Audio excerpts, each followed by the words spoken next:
Ladies and gentlemen, Geneva Press Club is very pleased to host an event organized by the Sikh Federation International on the sidelines of the 61 session of the Human Rights Council.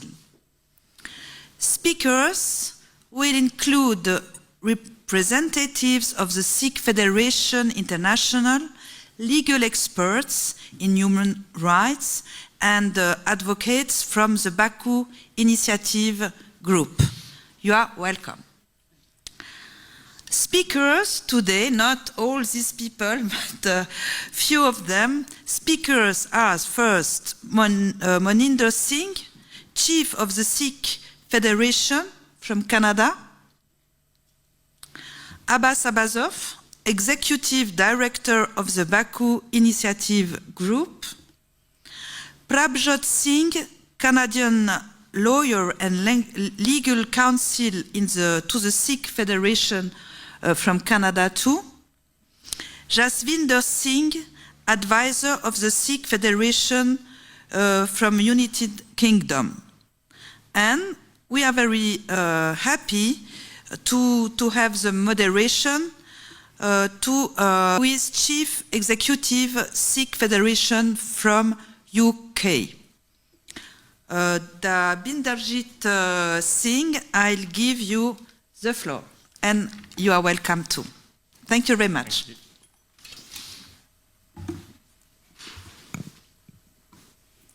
Waheguru Ji Ka Khalsa, Waheguru Ji Ki Fateh. I'd like to firstly thank Geraldine for welcoming you here to the Geneva Press Club. This event stands on its own in terms of, on the screen behind you is the title of the report that's going to be released at this press conference, Beyond Borders, Indian Transnational Repression Against the Sikh Diaspora. So although this morning we've been speaking about this, you will hear some repetition, but the focus is very much about what's in the report and the lived reality of individuals, of what it's meant to them and their personal lives, their families. But in traditional Sikh circles, we also will mix up the event to have our own Punjabi speakers, one at the start, one at the end, and one in the middle, from the UK, from Canada, and from the US. Because the reason for doing that is this is being live streamed across the globe. Channels in North America, channels in the UK, channels in Punjab.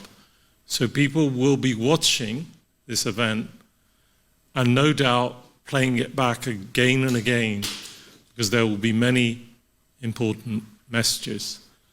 But I'm not going to say too much more other than transnational repression is a challenge to all governments that believe in sovereignty and the rule of law. Indian transnational repression targeting Sikhs in the diaspora impacts on all states that have Sikhs living there. It doesn't matter if there's hundreds of thousands in places like Canada, US, UK, or probably some of the smallest countries of the world where the population, Sikh population is very small. I remember Luxembourg going there, and you'll find the odd family of Sikhs. But they are all under the radar of the Indian government. So I'm going to introduce each of the speakers. I'm not going to say much more about the topic itself.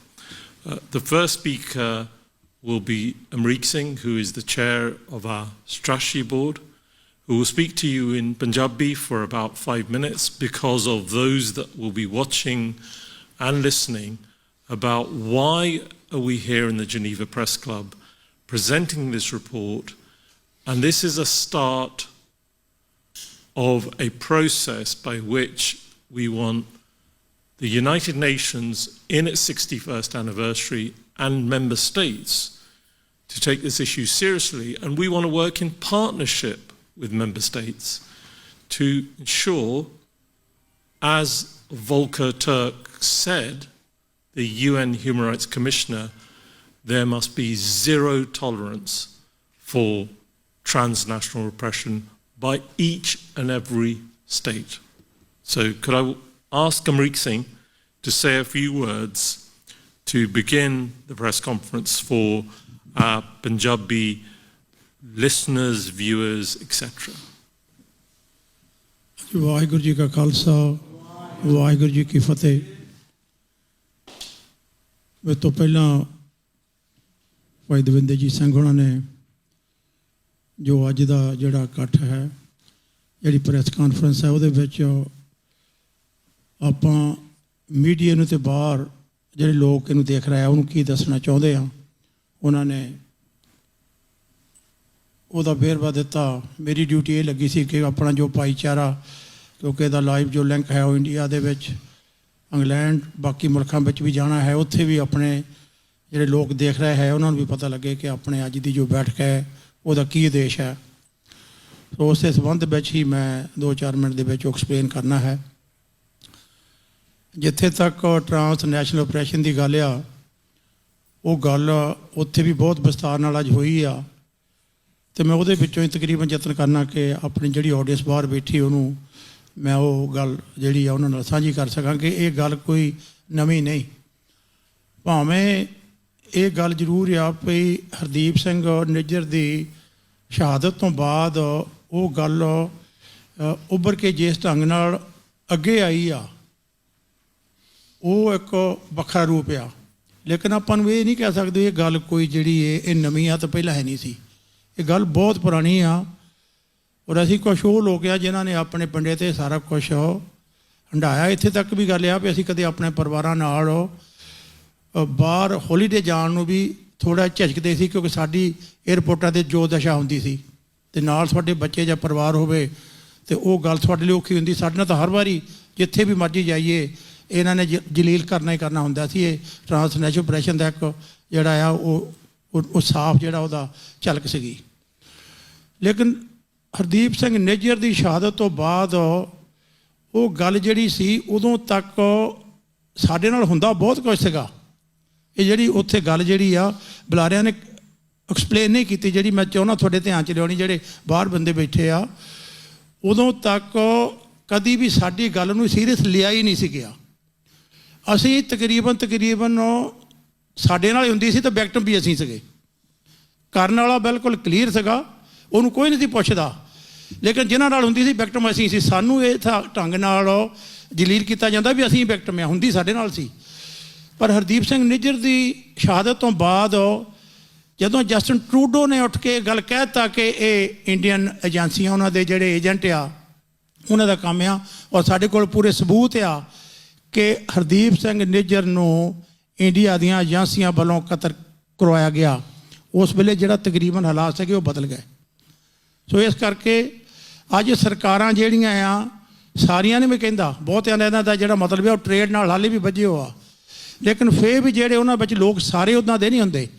ਹਰ ਤਰ੍ਹਾਂ ਦੇ ਲੋਕ ਜਿਹੜੇ ਆ ਅਦਾਰਿਆਂ ਵਿੱਚ ਵੀ, ਸਰਕਾਰਾਂ ਵਿੱਚ ਵੀ, ਆਮ ਸਧਾਰਨ ਲੋਕਾਂ ਵਿੱਚ ਵੀ ਬੈਠੇ ਹੁੰਦੇ ਆ, ਜਿਹੜੇ ਕਿਤੇ ਨਾ ਕਿਤੇ ਤੱਕ ਉਹਨਾਂ ਦੇ ਅੰਦਰ ਉਹ ਗੱਲ ਜਿਹੜੀ ਸੱਚਾਈ ਦੀ ਜਿਹੜੀ ਆ ਹੁੰਦੀ ਆ ਅਤੇ ਉਹਨਾਂ ਨੂੰ ਮਜਬੂਰ ਕਰਦੀ ਆ, ਭਾਵੇਂ ਉਹ ਕਿਸੇ ਵੀ ਚੇਂਜ ਵਿੱਚ ਵੀ ਹੋਣ।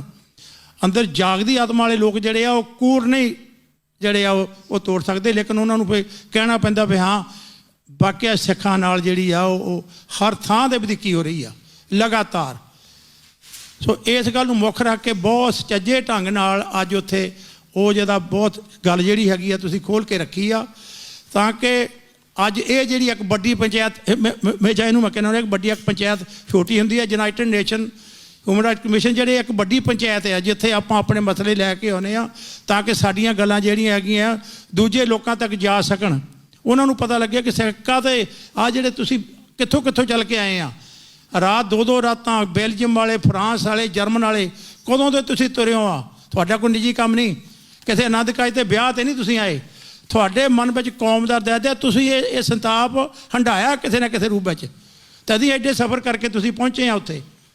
सो इस करके ये चीज़ जिहड़ी है लोकां नूं भी पता भी जे सिख दुखी आ नौजवान जिहड़े आ घर नहीं बैठे कित्थों कित्थों तुरे आ प्रभजोत मनिंदर अमरीका वाले कनेडा वाले ये एक लोकां नूं दस्सण भी भाई असीं साडे मन दे विच दर्द आ भी सरकारां साडी गल सुणन और वो लोग जिहड़े लगातार ये सिखां नाल वधीकी कर रहे आ उन्हां दे खाने 'च गल पवे मोदी सरकार दे भी ये सिखां नाल सानूं बैठ के गल करनी पऊगी। इदां ये मसले मुक्कणे नहीं लेकिन सिखां ने जे समझण कि इन्हां नूं असीं जे बंदे गुंडे हार करके इन्हां नूं धमकाता धमकाता ते हट जाणगे लोग हटण वाले नहीं ना पहलां हटे आ। उत्थे मेरे वीर ने गल कही सी भी जे एक बंदे नूं मारदे आ ते 10 नहीं सैकड़े पैदा हुंदे आ सैकड़े। हरदीप सिंह की निहाज तो बाद सैकड़े नौजवानों ने आके कहा असी काम करना चाहुंदे आ। एक कौम इदां दी आ। सो मैं इत्थे अपनी गल जिहड़ी आ वो क्योंकि मेरा समा हो गया मैं समाप्त करनी चाहुंदा लेकिन जिहड़े मेरे वीर भैणां बाहर तुसीं बैठे आ मेरी बेनती आ कि सारा जिहड़ा लिंक आ वो खोल के देखियो जरूर। बहुत वधिया स्पीकर आ जिन्हां ने बड़े सुचज्जे ढंग नाल अपनी गल जिहड़ी आ वो मीडिया दे अगे रखनी आ। दोबारा सारिਆਂ ਦਾ बहुत धन्यवाद। वाहिगुरू जी का खालसा वाहिगुरू जी की फतेह। I'd like to thank Amrit Singh, and I apologise, I will be quite strict on time. This event and this morning's event and the report would not be possible without the support of the Baku Initiative Group. This is a genuine partnership, not a political partnership, but a partnership based upon human values and respect for those values. So Abbasov is going to say a few words, the executive director of the Baku Initiative Group, and I think this event will allow us to go strength to strength forward and build other partnerships that value human life.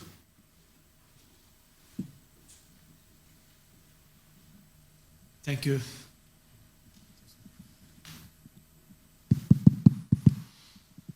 Thank you, Mr. Dabenderjit. First, it's a great pleasure to participate at the presentation of such comprehensive and well-structured report on Indian transnational repression, a report prepared by Sikh Federation and Baku Initiative Group. I would like to express my deepest appreciation and gratitude to the legal counsel of Sikh Federation for his professional work, for his research and professionally drafted report to Mr. Prabhjot Singh. This report provides clear information on tortures, intimidations, coercive pressures against Sikh diaspora conducted by Indian government, and this report professionally outlines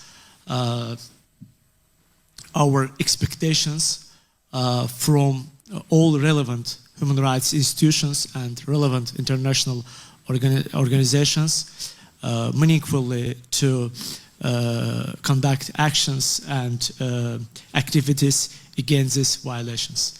Thank you for your attention. Abbas caught me unawares, he finished so quickly. Our next speaker, and he is the main speaker because, as Abbas said, the person that really drafted this report by Prabhjot Singh from Canada, yes, we all had our input and there are various other sources, but often having too many chefs can complicate things. So Prabhjot's not going to go through the report page by page. He's going to give an overview in around 10 minutes, and the best thing is to listen to him and take it from there. Vaheguru Ji ka Khalsa, Vaheguru Ji ki Fateh. So before I get started and we start delving into the facts and figures or the details and the mechanics of transnational repression, I want to start with a small story to bring it home, to identify what's at stake, because we're not talking about incidents of violence in abstract terms. But this has very concrete impacts on a lived reality of our entire community with broader political impacts around the world. So on March 24th, less than 3 weeks ago, Indian security forces arrested a young man who was 19 years old. His name was Ranjit Singh. Broad daylight, he was arrested from his home. The arrest is captured on CCTV camera. 12 hours later, his family was informed that Indian police have killed him in cold blood. And the police version of events is effectively cut and paste copy of thousands of other young Sikhs who have been extrajudicially killed by the Indian state over the past 40 years. Their story was that there was an accident as the police van was driving. This individual managed to escape despite the fact that he was handcuffed. He somehow miraculously managed to run 8 kilometers where he miraculously found a motorcycle and a gun allegedly, and police then killed him in cold blood. This is literally the exact same story that's been cut and paste from thousands of others of individuals. So when we're talking about transnational repression, we're not talking about a historic grievance, and we're not talking in abstract terms. We're talking about a hostile regime in the most populous country in this world, where this government is hell-bent on targeting minority communities and operating with impunity within and beyond its own borders to target religious minorities, political dissidents, and activists and leadership, and kill them in cold blood in Punjab, in other parts of India, and in every corner of the planet. So when we're talking about transnational repression, we're talking about an ongoing risk and an ongoing threat, not only to our community, but a risk that's posed by a regime that is one of the most destabilizing forces in that entire subcontinental region in South Asia that will have ripple effects all around the world. So when we talk about transnational repression and why a foreign government, the government of India, would go out and assassinate Sikh dissidents all around the world, in the UK, in Canada, attempts in the US, and in other places. And what we have to understand is that this is the Indian regime's desperation to try and hold together a fragile state that was an artificial creation of British colonialism. And if you look at the history of the subcontinent and the history of the Sikh people have consistently, throughout every era of history, been at the front lines of resisting against imperial powers that have sought to control this entire subcontinent and effectively marginalize, discriminate, and oppress all the different peoples in this entire region. And so that legacy, that history, and that sensitive threat that the Indian state feels from the Sikh community in particular, because of its ongoing resistance, is brought to a fore by the fact that in recent decades you have a new generation that has come of age and is reasserting their rights and their aspirations for self-determination and an independent Khalistan. There is renewed waves of mobilization on the ground. There is new reverberations across the entire political spectrum. There is an increase in guerrilla strikes by Sikh liberation organizations, and there is massive momentum and support and advocacy that's taking place within the diaspora community. And when the Indian state looks at the Sikh people, the Indian state looks at of Western democracy. So when foreign governments target critics abroad, it erodes that trust in international norms and accepted legal boundaries. It threatens the safety of residents and citizens in those countries. They're not threatened by their own government, they're threatened by foreign. Allowing such actions to continue and go unanswered sets a very dangerous global precedent. We heard in the UK, whilst we were lobbying for 40 years for justice of the 1984 Sikh genocides, a constant response from the UK government was that it cannot interfere in the practices of a foreign government. The question now to them is, so why are you allowing a foreign government to come and act and conduct killings on your soil? The importance and the highest action that we now call for is accountability. We all know it's happening. All the governments, the intelligence services, and ordinary people now are seeing this happen. So when allegations of cross-border targeting are called out, they should be investigated thoroughly and transparently, not clouded in secrecy, and not just for lip service. Where there is credible evidence, legal accountability and diplomatic consequences must follow in all forms that is required. While we understand geopolitical partnerships are important and critical, they should not override the commitments to human rights and the international law. This is an issue for governments to find out how they balance diplomatic engagement with clear expectations regarding accountability when a foreign rogue state breaches that international law. Simply by denying that it happened is not a response that is acceptable in any trade relationship. We look to international governments to work collectively to develop an international response, as they have done for other rogue states. Countries should coordinate responses through law enforcement cooperation, security and intelligence sharing, and multilateral institutions.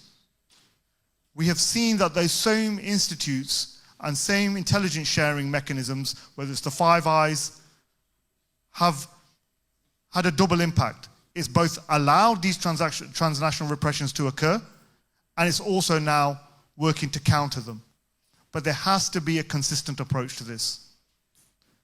They need to utilize tools, including sanctions, legal prosecutions, diplomatic pressure, public inquiries, and international exposure of the abuse of international law. Working in the background, expelling agents without notifying anybody simply will not do. We require international investigations and special rapporteurs be given full access to subject countries and individuals who've been facing this harassment.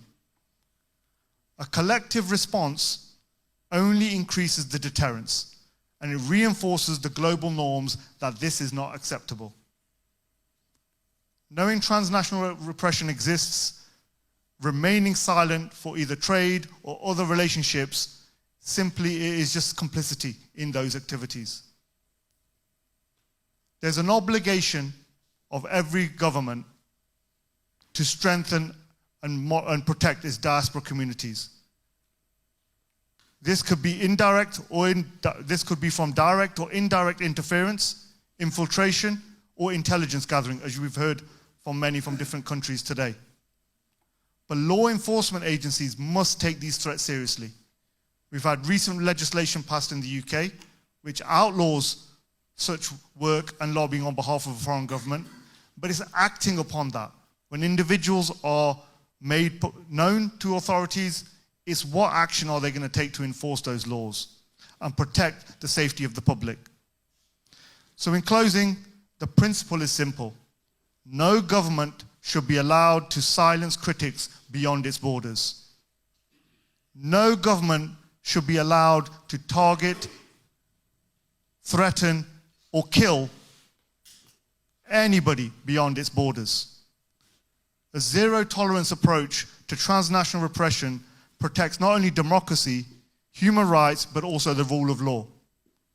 The international community must come together to ensure that accountability is not only consistent, but is unavoidable.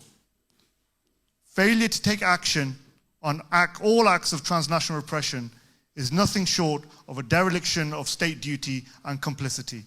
Waheguru Ji Ka Khalsa, Waheguru Ji Ki Fateh. That was our last speaker in terms of what we wanted to cover in terms of the report and the response. I'm going to go to our final speaker, who's Amarjit Singh, somebody who's been associated with the Federation probably since 1984, and he's going to thank you. And then afterwards, I'm going to open up to the media to ask any questions they like, and I've already got a list of individuals that are going to ask questions. So I could hand over to Amarjit Singh to say a few words of thanks. ਹਾਂਜੀ ਵਾਹਿਗੁਰੂ ਜੀ ਕਾ ਖਾਲਸਾ ਵਾਹਿਗੁਰੂ ਜੀ ਕੀ ਫਤਿਹ ਸਾਰੇ ਹੀ ਬੁਲਾਰਿਆਂ ਨੇ Indian transnational repression ਦੀ ਗੱਲਬਾਤ ਕੀਤੀ ਹੈਗੀ ਆ। ਸੋ ਮੈਂ ਜਿਹੜੇ ਹੋਰ ਪੁਆਇੰਟ ਆਪਾਂ ਡਿਸਕਸ ਕੀਤੇ ਸੀਗੇ ਸਵੇਰ ਵਾਲੇ ਸੈਸ਼ਨ ਦੇ ਵਿੱਚ, ਉਹਨਾਂ ਦੇ ਵਿੱਚੋਂ ਇੱਕ ਤੇ ਆਪਾਂ ਗੁਲਾਮੀ ਤੇ ਆਜ਼ਾਦੀ ਦੀ ਗੱਲ ਕੀਤੀ ਸੀਗੀ। ਗੁਲਾਮੀ ਦੇ ਬਾਰੇ ਸੰਤ ਜਰਨੈਲ ਸਿੰਘ ਜੀ ਖਾਲਸਾ ਭਿੰਡਰਾਂ ਵਾਲਿਆਂ ਨੇ ਆਪਣੀਆਂ ਸਪੀਚਾਂ ਦੇ ਵਿੱਚ ਅਕਸਰ ਆਖਿਆ ਕਰਦੇ ਸੀਗੇ ਬਈ ਖਾਲਸਾ ਜੀ ਅਸੀਂ ਗੁਲਾਮ ਹੈਗੇ ਹਾਂ, ਸੋ ਗੁਲਾਮੀ ਗਲੋਂ ਲਾਉਣੀ ਪੈਣੀ ਆ ਆਪਾਂ ਨੂੰ।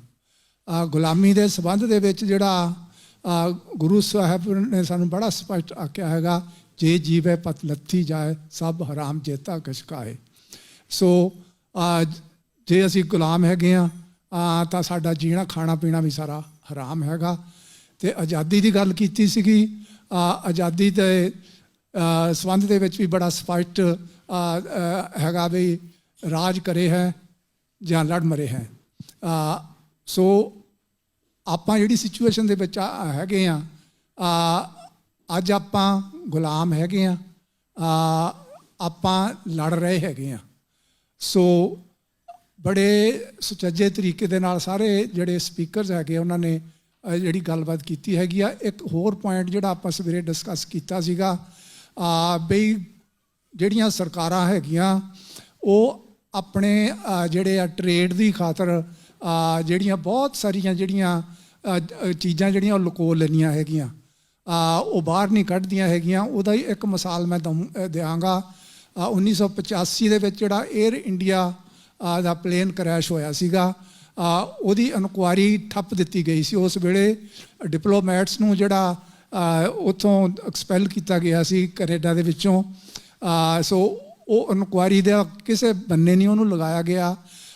ਕੈਨੇਡੀਅਨ ਸਿੱਖਸ ਜਿਹੜੇ ਹੈਗੇ ਆ ਬੜੇ ਚਿਰਾਂ ਤੋਂ ਜਿਹੜੀ ਹੈਗੇ ਆ ਉਹ ਇੰਡੀਪੈਂਡੈਂਟ ਇਨਕੁਆਇਰੀ ਦੀ ਮੰਗ ਕਰਦੇ ਰਹੇ ਹੈਗੇ ਆ, ਪਰ ਉਹ ਨਾ ਉਹਨੇ ਕੀਤੀ ਆ ਅਤੇ ਨਾ ਲੱਗਦਾ ਉਹਨਾਂ ਨੇ ਕਰਨੀ ਹੈਗੀ ਆ। ਬਾਕੀ ਆਪਾਂ ਇੱਕ ਆਪਣਾ ਨਿਸ਼ਾਨਾ ਕੀ ਆ ਇਹਦੀ ਇਹਨਾਂ ਨੇ ਗੱਲ ਕੀਤੀ ਸੀ ਪ੍ਰਭਜੋਤ ਹੋਰਾਂ ਨੇ ਵੀ ਅਗਲਾ ਨਿਸ਼ਾਨੇ ਜਿਹੜੇ ਹੈਗੇ ਆ ਉਹ ਨਿਸ਼ਾਨਾ ਉਹਦੇ ਸੰਬੰਧ ਦੇ ਵਿੱਚ ਮੈਂ ਇਹ ਜ਼ਰੂਰ ਕਹਾਂਗਾ ਵੀ ਪ੍ਰਭਜੋਤ ਸਿੰਘ ਆਪਣੇ ਦਵਿੰਦਰਜੀਤ ਸਿੰਘ ਤਾਂ ਆਪਣੇ ਮਨਿੰਦਰ ਸਿੰਘ, ਇਹਨਾਂ ਦੇ ਨਾਲ ਇੱਕ ਬਹੁਤ ਵੱਡੀ ਯੰਗਸਟਰ ਦੀ ਟੀਮ ਹੈਗੀ ਆ। ਅਸੀਂ ਇਹਨਾਂ ਦੇ ਕੰਮ ਦੀ ਜਿਹੜੀ ਸ਼ਲਾਘਾ ਕਰਦੇ ਹੈਗੇ ਆ। ਇਹਨਾਂ ਨੇ ਬਹੁਤ ਹੀ ਸੁਚੱਜੇ ਤਰੀਕੇ ਦੇ ਨਾਲ ਇਹ ਕੰਮ ਕਰ ਰਹੇ ਹੈਗੇ ਆ। ਤੋਂ ਆਉਣ ਵਾਲੇ ਜਿਹੜੇ ਨਿਸ਼ਾਨੇ ਹੈਗੇ ਆ ਉਹ ਇਹਨਾਂ ਨੇ ਸਾਨੂੰ ਜਿਵੇਂ ਕਿਹਾ ਵੀ ਅਸੀਂ ਨਿਸ਼ਾਨੇ ਵੀ ਆਪਾਂ ਅੱਗੇ ਕੀ ਕਰਨਾ ਹੈਗਾ, ਆਪਣੀ ਕੀ ਪਲੈਨਿੰਗਸ ਹੈਗੀ ਆ। ਸੋ ਉਹ ਅਸੀਂ ਇਹਨਾਂ ਨੂੰ ਬੇਨਤੀ ਕਰਕੇ ਆਪਾਂ ਇਹਨਾਂ ਨੂੰ ਜਿਹੜਾ ਪੂਰਾ ਸਹਿਯੋਗ ਦੇ ਕੇ ਆ ਉਹਨਾਂ ਨਿਸ਼ਾਨਿਆਂ 'ਤੇ ਆਪਾਂ ਨੂੰ ਕੰਮ ਕਰਨ ਦੀ ਲੋੜ ਹੈਗੀ ਆ।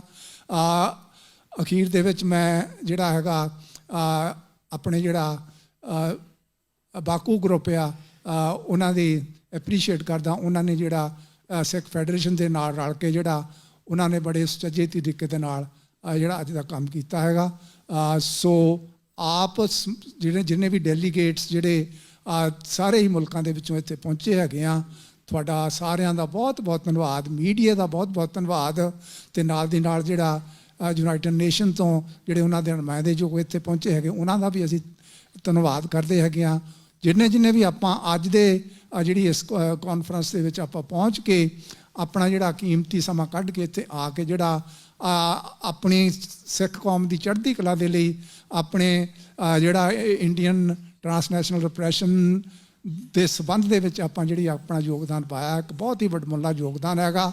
ਇਸੇ ਤਰ੍ਹਾਂ ਆਪਾਂ ਨੇ ਜਿਹੜਾ ਆਪਣੇ ਗਲੋਂ ਜਿਹੜੀ ਗੁਲਾਮੀ ਲਾਉਣ ਦੇ ਲਈ ਆਉਣ ਵਾਲੇ ਸਮੇਂ ਦੇ ਵਿੱਚ ਵੀ ਜਿਹੜਾ ਆਪਾਂ ਨੂੰ ਰਲ ਮਿਲ ਕੇ ਜਿਹੜਾ ਬਾਕੀ ਸੰਸਥਾਵਾਂ ਜਿਹੜੀਆਂ ਹੈਗੀਆਂ ਉਹਨਾਂ ਨੂੰ ਵੀ ਨਾਲ ਲੈ ਕੇ ਆਪਾਂ ਤੁਰੀਏ। ਜਿੰਨਾ ਵੀ ਕੋਈ ਦੋ ਪੈਰ ਤੁਰਦਾ ਹੈਗਾ ਉਹਨੂੰ ਐਪਰੀਸ਼ੀਏਟ ਕਰਨਾ ਚਾਹੀਦਾ ਹੈਗਾ। ਬਾਕੀ ਜਿਹੜੀ ਗੁਰਮੁਖਤਾਈ ਜਿਹੜੀ ਹੈਗੀ ਆ ਸਾਡੇ ਲਹਿਜੇ ਦੇ ਵਿੱਚ ਜ਼ਰੂਰ ਹੋਣੀ ਚਾਹੀਦੀ ਹੈਗੀ ਆ। ਜਦੋਂ ਆਪਾਂ ਆਮ ਆਪਣੀ ਸੰਗਤ ਦੇ ਰੂਬਰੂ ਹੁੰਦੇ ਹੈਗੇ ਆ, ਆਪਾਂ ਜਿਹੜਾ ਗੁਰਮੁਖਤਾਈ ਦਾ ਪੱਲਾ ਜਿਹੜਾ ਆਪਾਂ ਨੂੰ ਨਹੀਂ ਛੱਡਣਾ ਚਾਹੀਦਾ ਹੈਗਾ। ਸੋ ਅਖੀਰ ਵਿੱਚ ਆਪ ਸਾਰਿਆਂ ਦਾ ਬਹੁਤ ਬਹੁਤ ਧੰਨਵਾਦ। ਵਾਹਿਗੁਰੂ ਜੀ ਕਾ ਖਾਲਸਾ, ਵਾਹਿਗੁਰੂ ਜੀ ਕੀ ਫਤਿਹ। So that's all our speakers. I'm going to go to named individuals that are going to raise questions. If you have a question for a particular panel member, that's fine. If you're question is broader, then I'm probably going to pick on one or two people. Could I ask Nina Larson from AFP to go first? Nina. I think the mic's just coming. And after we've had the Q&A, I will do a final thanks, but I promise to keep it short. Nina. Yeah, thank you. Thanks. This is very, very interesting. I was wondering, with your calls for the creation of a fact-finding mission here, if you've had any response from countries, if there seems to be any progress in that direction. I'd like to ask you also what you might be expecting more from the Human Rights Council, which is in session right now. Have you seen any clear responses there? And finally, have you had contact directly with Volker Turk, the High Commissioner for Human Rights, and what kind of response have you received from him? Thank you. So could I ask Prabjot to start and perhaps Maninder Singh, and then I'll probably finally wrap it up. Yeah, so I think there's a couple of questions there, so I'll try my best to catch all of them. And I think in short, what I would say is we've publicly launched this report today. We've been having some conversations with different mandate holders and permanent missions. The conversations are still very early on in some respects. And as this is a developing and kind of evolving initiative, I don't think that I can speak to detail about specific conversations at this time in a public forum. Is that just etiquette-wise, I don't think that would be appropriate. But I can advise that I think a lot of stakeholders and partners are particularly enthusiastic and sympathetic to moving forward in some respect to actually try and implement some of these recommendations that are outlined in the report. Maninder Singh.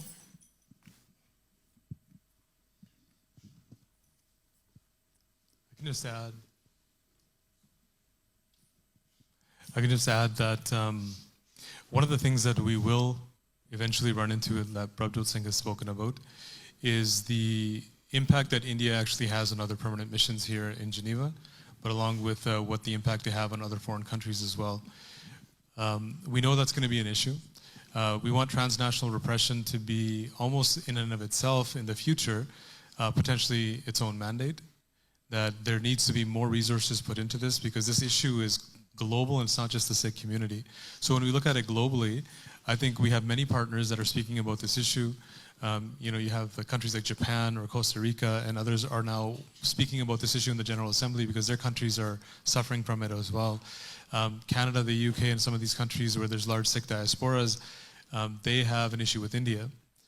But what I will say is that what we're seeing from some of these countries right now, as we can particularly speak to the issue of Mr. Carney's trip to India recently, is almost complete capitulation and a 180 turn from his predecessor, Justin Trudeau, calling out the Indian government, expelling diplomats in October 2024, and now us ending up in a situation where, due to economic gain and benefit, the lives and public safety and sovereignty of Canada is being basically thrown under the bus in order to get trade deals.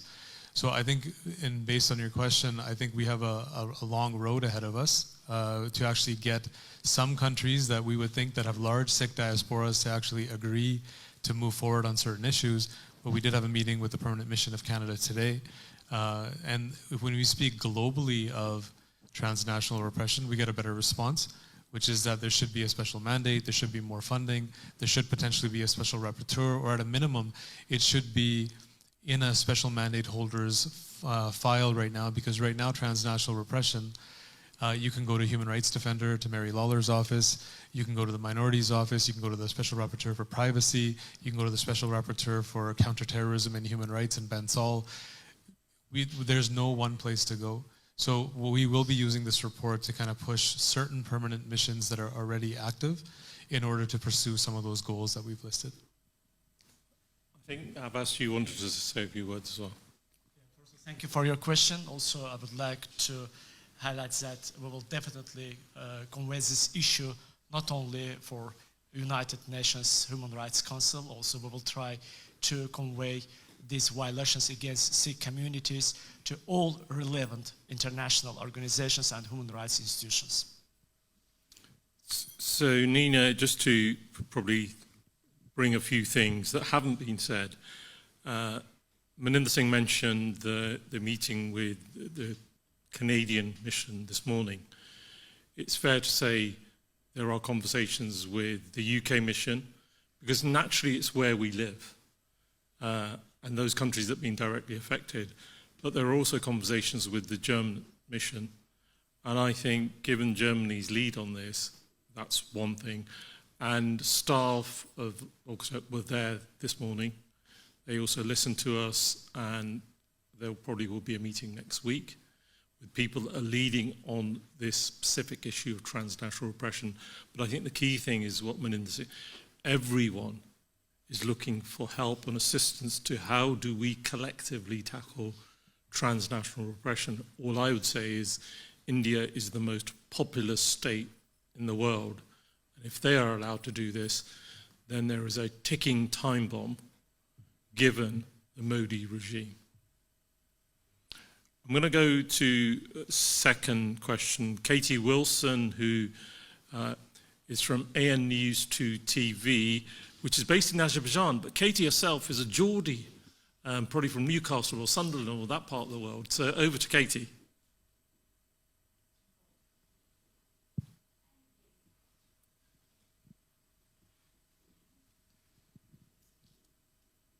Hello, hi. I've got two questions, if that's okay. The first one, you talk about self-determination. Does that happen through independence alone, or could it happen with fundamental change in the Indian government?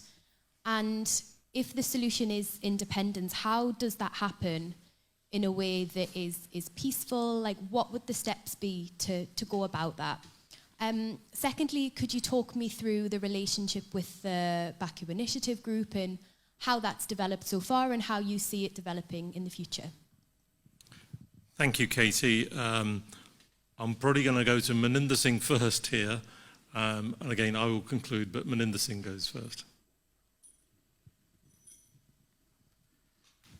I'll try to start with the first question here around self-determination for us in the form of sovereignty cannot be within the Indian state.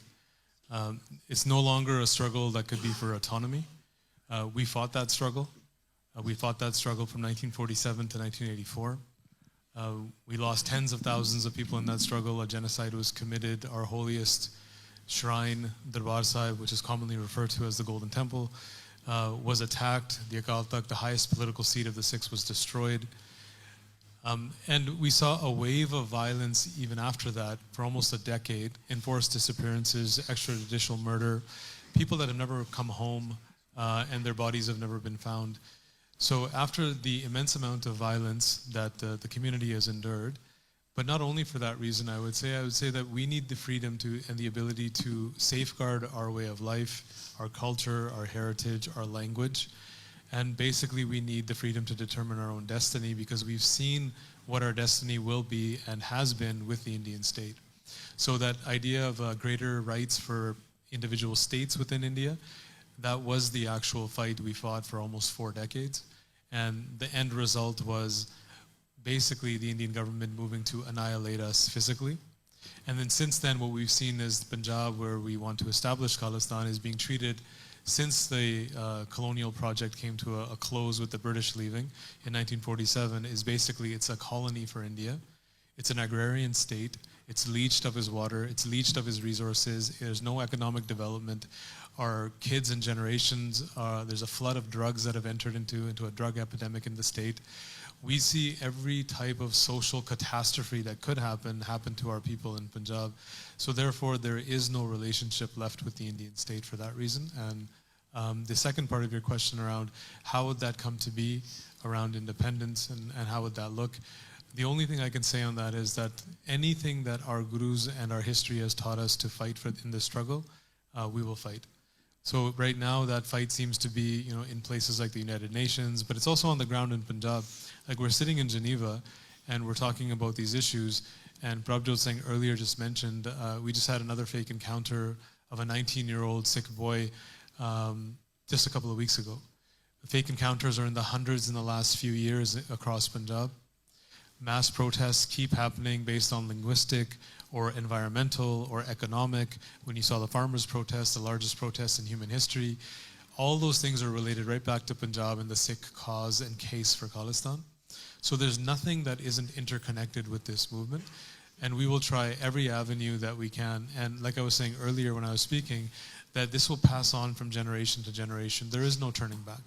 For us, the Indian government lost this war and this fight with the Sikh people the day they entered the Darbar Sahib in June of 1984. And finally, I think your last question, I kind of forgot what it was because so the relationship there, I think, is one that's built not because of a political need. I think we crossed paths based on something much, much bigger, which was an honest relationship around the subjugation of people. Now, there's politics all around us that's swirling all the time. Our issue is no individual should be subjugated regardless of their caste, their color, their creed, their race, their ethnicity, their sexual orientation. No one should be subjugated for any which reason. When we find partners that are in alignment with those values or some of those values on a particular issue, we make the call to work with them on those issues. And I think that's where this partnership originated from, was the colonial projects that many governments around the world are still doing. When you have islands across the world that are still occupied, you have territories that are still occupied, they're being treated as colonies. When we look at those people and their movements for freedom, we want to build solidarity with them. And then naturally, when we have NGOs and other governmental organizations that are working with those people to help them in their freedom, our paths will cross, and then solidarity will be built, and then we will move forward together, hopefully stronger. And if I could just add to what Maninder Singh said. So on the issue of self-determination, there's often confusion between internal self-determination, which is about greater autonomy, and Maninder Singh's already touched on that. That's history for us almost 50 years ago. But external self-determination and moving towards nationhood status is very much linked to the other side of the coin, which countries like India use, which is territorial integrity. However, what the UN accepts is a country loses its right to territorial integrity if it's killed its own people and not given them justice. We've had genocides, fake encounters, torture, people being burnt alive, dragged from their homes using voter lists. We've had no justice for that. So in a sense, the territorial integrity argument that India may choose to use is history. So that's why we're talking about external self-determination. And finally, the way nations are created, there are many different ways it comes about. A UN-led plebiscite, people will talk about, but we have seen the breakup of countries. So what we think is the norm today may not be the norm tomorrow. And India has always been a hodgepodge of different people, different languages, different cultures. And so the Sikhs aren't the only people seeking independence. The Kashmiris, the Nagas, they're also seeking independence. So I think we may not know the answer. What we're saying is this is what we want. How we get there, anyone can answer that. Got another question, and let my piece away.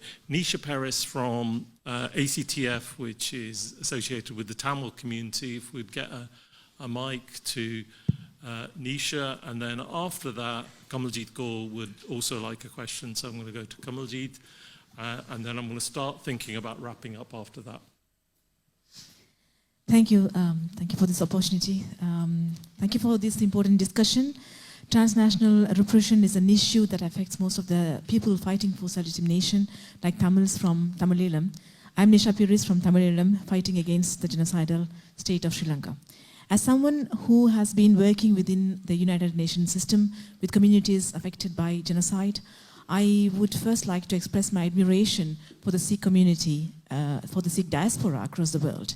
Many Sikhs are courageously raising their voices for the rights and dignity of people back home, and in that sense, we Tamils deeply understand your struggle. Like the Sikh community, the Tamil diaspora has also been trying to speak for those who cannot freely speak in their homeland. We are therefore very much aware of the challenges faced by the people seeking justice and self-determination, especially within the current international system where such movements are often marginalized or even set against each other, creating tensions between communities that should in fact stand in solidarity. In that spirit of solidarity, I would like to raise a historical reflection. During the 1980s, when the Indian peacekeeping force intervened in Sri Lanka, many Tamil civilians suffered grave violence. For some Tamil families, especially women, that painful memory is still associated with the presence of Indian troops from different parts of India, including soldiers of Sikh origin. My question is therefore maybe addressed to Prabjot. As movements advocating for justice and self-determination today, how can we collectively acknowledge these complex histories and ensure stronger solidarity between oppressed peoples so that struggles for freedom never unintentionally contribute to the suffering of another community? And finally, let me reiterate my solidarity with the Sikh community within the framework of and mechanism of the United Nations. I remain committed to supporting your efforts that seek justice, dignity, and protection for fundamental rights. Working alongside Moninda all these years has been a meaningful experience for me, and I would like to reaffirm my commitment to continuing this engagement and solidarity. Thank you. Thanks for that, Nisha. I'm going to hand over to Prabjot to answer. Yeah, thank you for that question, and I think it's an incredibly important one, particularly because as we've seen over the course of India's history, that the Indian state intentionally uses this strategy of trying to pit minorities and different communities who are engaged in political struggle against Delhi to try and pit them in competition against each other, to polarize, fragment, and divide these communities. So I think identifying that as a state strategy to try and weaken our collective movements. But on the flip side, the reality is that liberation movements in that subcontinent, in that region, have had very deep ties in different ways and at different points of time, which I think are more important. When we look at in terms of identity, even from a Sikh perspective, when you're mentioning soldiers, regardless of their origin in the 1980s and 90s, is also when we were also participating in a liberation struggle, fighting against that very army that was invading our shrines and invading our homes at the same time. So from a Sikh perspective, when we look at any Indian army soldiers, regardless of what their ethnic or religious origin is, for us, they're fundamentally instruments of the Indian state. From our perspective, we don't identify them, we don't look upon them as fellow Sikhs. In our own kind of terminology and our perspective, there's, especially in the 1980s and 80s and 90s, there's two words that we've used to describe soldiers from a Sikh perspective.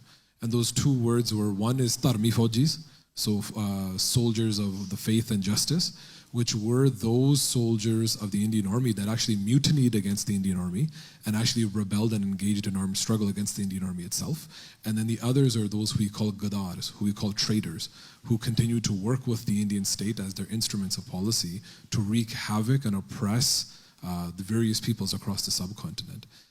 So I think conversations like this, in spaces like this, are incredibly important for us to understand our intertwined histories, build those kinds of stronger links and relationships.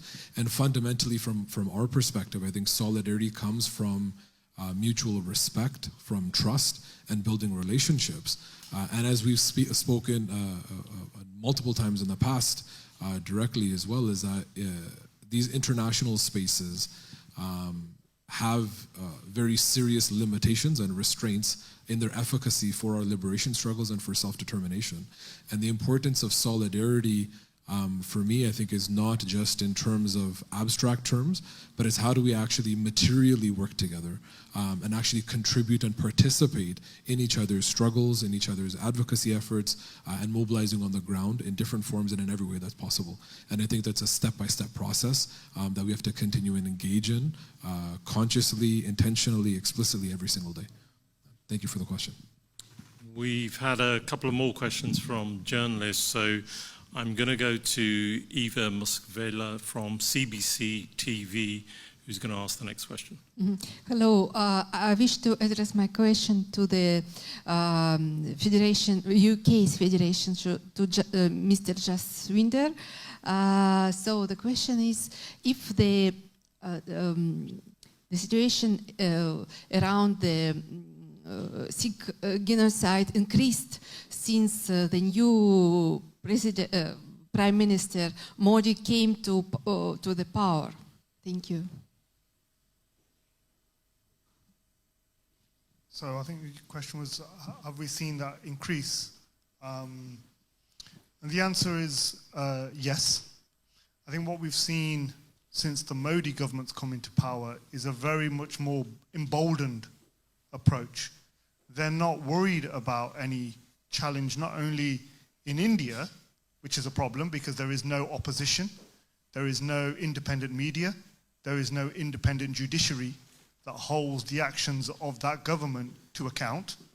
So it has complete impunity for whatever actions it conducts on its minorities, whether that be silencing them, whether that be killing them, or whether that be mass genocide. And we've seen that on many minorities, not only Sikhs, but Muslims within India as well. And if a country and a government and a regime has that much autonomy and control within its own country, and that is beyond reproach, it has now extended that arrogance into the wider world. So as India's positioning in the global state has increased, it's now considered a superpower, a huge growth market, it has also brought its baggage with it into the global space. So it's now, I think, a very dangerous position that a country like India, whose human rights record is abysmal, the freedom of the press is one of the lowest in all the global countries, is now such a dominant force when it openly advocates and calls for killing of dissidents abroad, of any community, and has the boldness to go out and conduct it. So I think it's very dangerous. I think it's going to get worse unless governments stand together and call it out and put dollar or financial trade to one side. And I think that's one of our biggest question marks of not only today, but the report, but also something that we leave to all the countries here at the United Nations. Could I go to the final question from, it's probably my writing, is it Dr. Vigar Sadov from ZTAC? It could be Mr.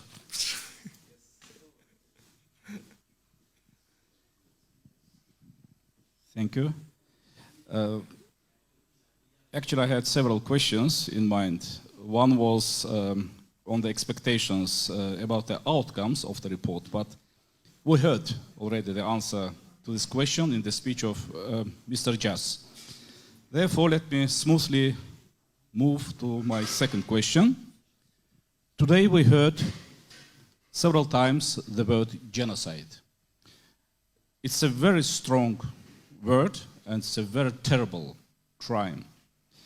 So my question is, taking this into account, has your community considered moving to the point when a case against the government of India could be brought to the attention of the International Criminal Court in order to bring the perpetrators to justice? Thank you. I'm probably going to just kick this off. I think the word genocide, as I've probably used it many times today, is one were the events of June 1984. One was what followed, which was Operation Woodrose, where the Indian Army went from village to village, picking up ostensibly men between the ages of 15 to 35, and we're talking tens of thousands who disappeared. And then we had the events in Delhi and other cities across northern India, which is also referred to as a genocide. So our community will refer to it as a genocide. I know there have been motions in various places in America that have called it genocide. Most countries are reluctant to use the word for the obvious reason you've said, because it has legal consequences for what those states then have to do. But I think that is part of the answer, is do member states recognize it as a genocide. We clearly do. And then often India will have different rules when it comes to the International Criminal Court, what they've signed up to or not signed up to, whether they've ratified something, and it goes back to self-determination. In 1966, when the issue of self-determination was discussed, India put down reservations. And the reservations basically were, we agree to the right to self-determination, but not for the people of India. And France, the Netherlands, and Germany objected then, and they continue to object. You cannot have the right to self-determination, but then have a but afterwards. So I think that's the challenge we face, but I'm going to look to the panel if they want to add anything to what I've just said. I think I'm going to move to probably our final question from Kamaljeet Kaur, who's going to put it to the panel.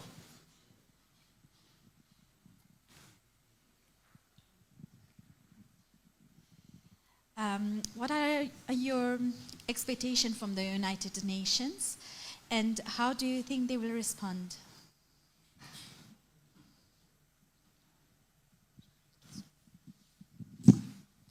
So I'm going to tie the previous question to this a little bit. For us to contextualize and understand and recognize what the United Nations is. And the United Nations is effectively a body of states.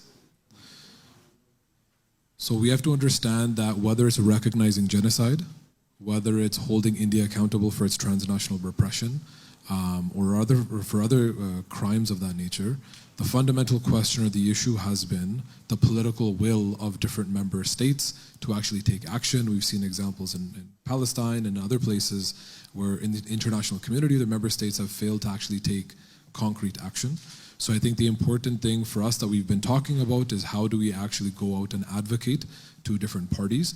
Number two is understanding the mechanisms within the United Nations Human Rights Council, like we've been speaking about with the special rapporteurs in particular, whether it's about expanding to a mandate, whether it's about following up on the communication that was sent, whether it's about establishing an independent investigation.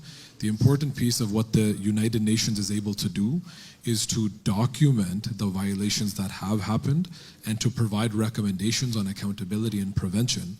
But in terms of actually implementing these things is fundamentally a political question that member states need to actually answer to have the moral clarity and the courage to actually do what's right and implement those things. But I think from our perspective, we're not reliant or dependent or have essentially, these rose-colored glasses on.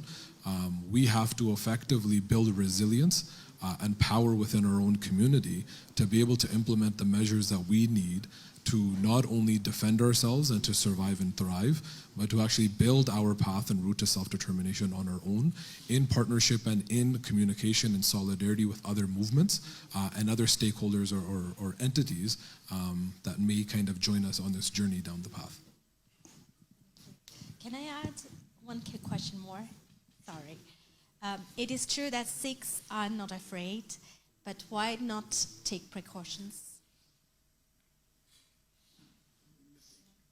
Anyone? It's a good question. I think it depends what precautions are. So we take precautions the best we can. I'll give you my example. I can't speak for anyone else. I can't stay out of Sangat because I was raised in Sangat. The homes that I came from, Gurdwara Sahib, the community. So I have to go to Sangat. I don't go anywhere else though. To give you an example, in Canada, I don't go to my kids' schools. I don't go to their games. I don't go to their practices. We don't go for dinner. I don't go to family functions. And the reason becomes is that if somebody's coming for me and they miss me and they get somebody else, that's not fair. So I removed myself from that type of public life. But I refuse to remove myself from Bantak life. Case in point that I'm here. And I'm in Gurdwara Sahibs, I'm in Jithe Naujawan Sadhya. If young people ask me to come speak somewhere, I will continue to move for the Sikh people. But for my own personal needs, for fun, for just family time, I've had to stop all that because it's not fair to other people that might be around me. And precaution-wise, in Canada or anywhere we go, we take the best precautions that are possible. But I will say this, थोड़ी जी पंजाबी च मैं गल कर लंदा, कदी-कदी जिहड़ा खतरा है, it starts making you think that it gives you some life. थोड़ी जी बंदे च जान पै जांदी है कि like as in जे खतरा ना होवे फिर असीं सिख काहदे, जे खतरा ना होवे फिर असीं बागी काहदे. Like as in these things, they start resonating, but your point is absolutely right. Just because we're brave, that Guru Nisanamra doesn't mean assi, as in like we should be careless. Every Sikh life is valuable, every Sikh bacha is valuable to us. You're saying pretty much the exact same thing that I would give advice to somebody else, and I have most people giving me the same advice often. So I think you're absolutely right. We do need to be careful. And I'll end on this.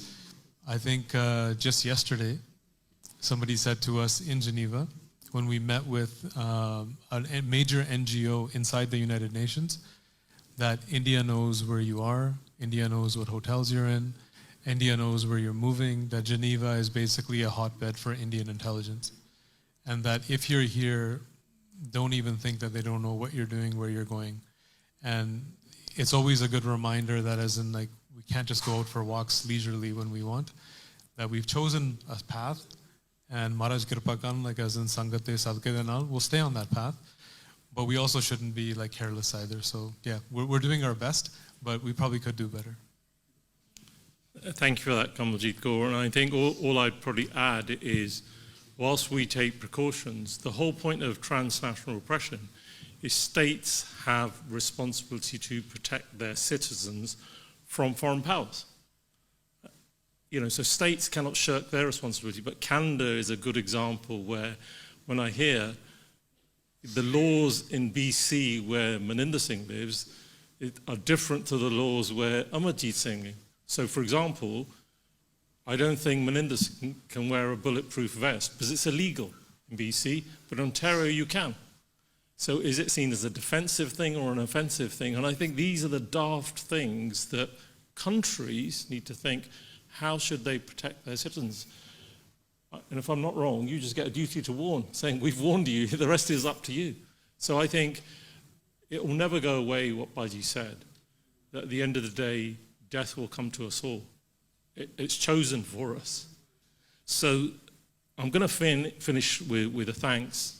And there are many people to thank. Yeah. I'll just do it in Punjabi. ਅਸੀਂ ਇੱਕ ਗੱਲ ਕਰ ਰਹੇ ਸੀਗੇ ਕਿ ਨੌਜਵਾਨਾਂ ਦੇ ਵਿੱਚ ਹੋ ਰਹੀ ਸੀ ਇੱਥੇ ਆਉਣ ਤੋਂ ਪਹਿਲਾਂ, ਤੇ ਇੱਕ ਗੱਲ ਬੜੀ ਅਹਿਮ ਲੱਗੀ ਕਿ ਜਦੋਂ ਭਾਈ ਜਸਵੰਤ ਸਿੰਘ ਖਾਲੜੇ ਨੇ ਇੱਥੇ ਗੱਲ ਕੀਤੀ ਸੀ, I think ਵੀਅਨਾ ਦੇ ਵਿੱਚ ਹੀ ਉਹਨਾਂ ਨੇ ਇੱਕ ਗੱਲ ਕੀਤੀ ਸੀਗੀ ਕਿ ਨਾਲ ਕੈਨੇਡਾ ਦੇ ਵਿੱਚ ਵੀ, ਕਿ ਜਿਹੜੀ ਸਭ ਤੋਂ ਵੱਡੀ ਜਿਹੜੀ ਇੱਕ ਦਾਤ ਹੈ ਗੁਰੂ ਸਾਹਿਬ ਆਪਣੇ ਸਿੱਖ ਨੂੰ ਦੇ ਸਕਦੇ ਆ ਗੁਰਤਾ ਗੱਦੀ ਤੋਂ ਬਾਅਦ, ਜਿਹੜੀ ਤਾਂ ਕਿਸੇ ਨੂੰ ਹੁਣ ਮਿਲਣੀ ਨਹੀਂ, ਉਹ ਸ਼ਹੀਦੀ ਦੀ ਦਾਤ ਆ, ਉਹ ਇੱਕ ਬਖਸ਼ਿਸ਼ ਹੈ ਸਾਡੇ ਲਈ. ਤੇ ਉਹਦੇ ਵਿੱਚ ਅਸੀਂ ਤਾਂ ਸੋਚਣ ਆਪੇ, ਅਸੀਂ ਨੌਜਵਾਨਾਂ ਦੇ ਵਿੱਚ ਡਿਸਕਸ਼ਨ ਚੱਲਿਆ, ਵਿਚਾਰ ਚੱਲਦੇ, ਕੁਛ ਸਿੱਖਣ ਲਈ ਮਿਲਦਾ ਆ. ਤੇ ਗੱਲਾਂ ਦੇ ਵਿੱਚ ਇਹ ਗੱਲ ਆਈ ਕਿ ਲਾਈਕ ਜੇ ਸ਼ਹਾਦਤ ਜਿਹੜੀ ਹੈ ਜਾਂ ਸ਼ਹੀਦੀ ਇੱਕ ਬਖਸ਼ਿਸ਼ ਹੈ, ਫਿਰ ਜਿੰਨੀਆਂ ਵੀ ਉਹ ਚੀਜ਼ਾਂ ਉੱਥੇ ਤੱਕ ਪਹੁੰਚਣ ਲਈ ਸਿੱਖ ਉਹਦੇ ਵਿੱਚ ਉਹ ਲੰਘ ਰਿਹਾ ਹੈ, ਉਸ ਮਾਰਗ ਤੇ ਤੁਰ ਰਿਹਾ, ਉਹ ਵੀ ਫਿਰ ਸਾਰੀ ਬਖਸ਼ਿਸ਼ ਹੀ ਹੈ. ਹੁਣ ਜਿਹੜੀ ਵਾਰਨਿੰਗ ਜਿਹੜੀ ਆ ਉਹ ਸਪੈਕਟਰਮ ਦੇ ਇਧਰਲੇ ਪਾਸੇ ਆ, ਸ਼ਹੀਦੀ ਤੋਂ ਬਹੁਤ ਦੂਰ ਦੀ ਗੱਲ ਆ, ਉਹ ਤਾਂ ਜਿਹਨਾਂ ਨੂੰ ਬਖਸ਼ਿਸ਼ ਮਿਲੀ ਹੈ, ਪਰ ਇਹ ਵਾਰਨਿੰਗ ਮਿਲੀ ਹੈ ਪੁਲਿਸ ਵੱਲੋਂ ਜਾਂ ਥ੍ਰੈਟਸ ਮਿਲੀਆਂ ਆ, ਇਹਨੂੰ ਜੇ ਅਸੀਂ ਬਖਸ਼ਿਸ਼ ਦੇ ਰੂਪ ਵਿੱਚ ਲੈਂਦੇ ਹਾਂ ਕਿ ਅਸੀਂ ਕੁਛ ਸਹੀ ਕਰ ਰਹੇ ਹਾਂ ਤਾਂ ਹੀ ਮਿਲ ਰਿਹਾ, ਅਸੀਂ ਗੁਰੂ ਦੇ ਖਾਲਸੇ ਬਣੇ ਹਾਂ ਤਾਂ ਹੀ ਸਾਨੂੰ ਇਹ ਕੁਛ ਮਿਲ ਰਿਹਾ ਆ. ਅਤੇ ਪਰ ਉਹਦੇ ਉੱਤੇ ਜਿਹੜੇ ਸਾਡੇ ਹੋਰ ਵੀਰ ਇੱਥੇ ਵੀ ਬੈਠੇ ਆ ਕਿ ਜਿਨ੍ਹਾਂ ਨੇ ਜੇਲ੍ਹਾਂ ਕੱਟੀਆਂ ਆ, ਜਿਨ੍ਹਾਂ ਪਿੰਡੇ ਦੇ ਉੱਤੇ ਆਪਣਾ ਅਤਿਆਚਾਰ ਸਹਿਆ, ਜਿਨ੍ਹਾਂ ਨੇ ਆਪਣੇ ਪਰਿਵਾਰ ਦੇ ਮੈਂਬਰ ਸ਼ਹੀਦ ਉਹਨਾਂ ਦੇ ਹੋਏ ਆ, ਫਿਰ ਇਹ ਸਾਰਾ ਕੁਛ ਬਖਸ਼ਿਸ਼ ਹੀ ਹੋਊਗਾ. ਇਹ ਵੀ ਬਖਸ਼ਿਸ਼ ਗੁਰੂ ਨੇ ਉਹਨਾਂ ਨੂੰ ਹੀ ਦਿੱਤੀ ਹੈ ਜਿਹੜੇ ਉਹਨਾਂ ਨੂੰ ਸਹਾਰ ਸਕਦੇ, ਜਿਨ੍ਹਾਂ ਨੂੰ ਉਹਨੂੰ ਮਿਲਣੀ ਸੀਗੀ. ਹੁਣ ਸਾਡੇ ਵਰਗਿਆਂ ਨੂੰ ਤਾਂ ਬਖਸ਼ਿਸ਼ ਜਿਹੜੀ ਹੈ ਤਾਂ ਕੁਛ ਵੀ ਨਹੀਂ, ਇਹ ਤਾਂ ਬਹੁਤ ਦੂਰ ਦੀ ਗੱਲ ਆ.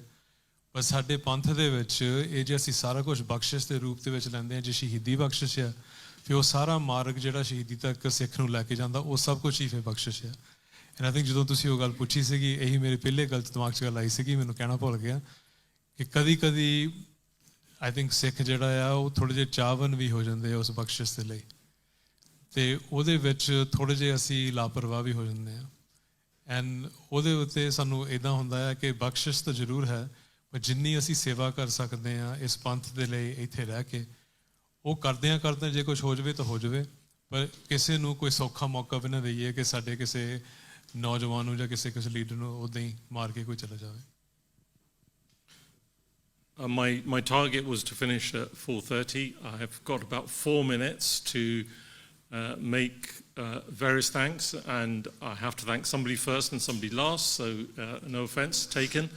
And I also know journalists want to ask questions, so we are still here for about half an hour to answer individual questions one-to-one. Firstly, I'd like to thank the Geneva Press Club for hosting us, allowing us to use this space, because, as I said, the media is a tool to help us. Secondly, the Baku Initiative Group for partnering with us, and whilst I'm looking at Abbas, I'm also looking at the team behind the scenes that do all the hard work. Thirdly, can I thank the speakers themselves? Fourthly, can I thank the media reps that are here, that were here this morning, will follow up with us. And finally, I'd like to thank the various representatives that have come from Belgium, France, Germany, Switzerland, Italy, Portugal. Because I know you're keen to get away because most of you drove here. Whereas some of us are around till tomorrow or the day after, and we're flying back to our countries. But the one final thing I will end on, and as you'll say it's laparwa, is India's watching. But we don't shirk away. If they use non-state actors and criminal networks, we're here in front of you. Come and get us. So we're coming for you. I'll finish on that. Thank you very much. Waheguru Ji Ka Khalsa, Waheguru Ji Ki Fateh.